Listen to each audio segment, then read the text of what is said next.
এবং এটি আসলে যে ডেভিল হান্টের যে গিফটের আড়ালে এখানে অন্য কোনো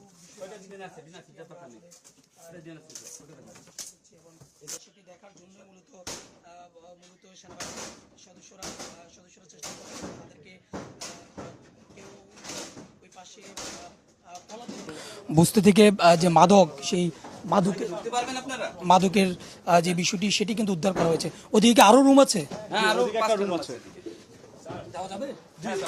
আমরা একটু আরেকটা ইয়েতে যাচ্ছি। এখানকার আসলে প্রত্যেকটি রুম এমন ভাবে তৈরি করা হয়েছে যেন এক একটি বলা যায় যে একেবারে ভয়ানক থেকে ভয়ানক অবস্থা, এবং এখান থেকে পালিয়ে যাওয়ার মতো ব্যবস্থাও কিন্তু ওরা তৈরি করে রেখেছে। অর্থাৎ একদিক থেকে যদি ওদেরকে অভিযান করা হয় এবং অন্য দিক দিয়ে বের হয়ে যাওয়ার যে পথ সেটিও কিন্তু তারা আসলে তৈরি করে রেখেছে, এবং প্রত্যেকটি রুম থেকে গোপনভাবে বের হয়ে যাওয়ার যে পথগুলো সেটি কিন্তু রয়েছে। এবং ধারণা করা হচ্ছে এটি বাহির থেকে মনে হয় লক করে দেওয়া হয়েছে। এখান দিয়ে এটি দেখলে বোঝা যায় যে এখান দিয়ে বের হওয়ার রাস্তা, কিন্তু এটা বের হয়ে বাহির থেকে এটি বন্ধ করে দিয়ে তারা পালিয়েছে এমনটি কিন্তু ধারণা করা হচ্ছে। এবং দেখতে পাচ্ছেন যে সেনাবাহিনী সদস্যরা এটি ভেঙে আসলে ওই পাশের যে রুমগুলো আছে সেই রুমগুলোতে কেউ পালিয়ে রয়েছে কিনা, পলাতক আছে কিনা, এবং পাশাপাশি ওখানে কোনো মাদক আছে কিনা, এবং দেশীয় যে অস্ত্রের বিষয়টি আমরা ইতিমধ্যেও দেখিয়েছি যে অনেকগুলো দেশীয় অস্ত্র কিন্তু সেনাবাহিনী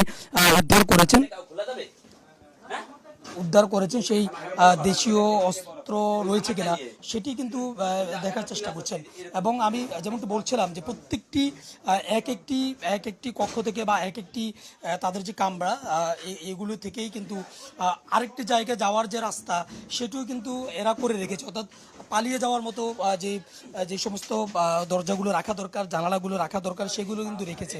এবং এটি দেখলে স্পষ্ট বোঝা যায় যে তারা বাহির দিয়ে মূলত এটি আটকে দিয়েছেন, এবং এটি যে একটা যাতায়াতের পথ বা এখান থেকে যে এরা চলাচল করে সেটি কিন্তু স্পষ্ট বোঝা যাচ্ছে। তো এখন ওই পাশে আসলে ঠিক কি পরিমাণ দেশীয় অস্ত্র কিংবা কি পরিমাণ ওই পাশে মাদকের যে বিষয়টি রয়েছে সেটি দেখার জন্য মূলত সেনাবাহিনীর সদস্যরা চেষ্টা করছেন, এবং তাদেরকে কেউ ওই পাশে পলাতক থাকলে তাদেরকেও আটক করার চেষ্টা কিন্তু সেনাবাহিনীর সদস্যরা করছেন।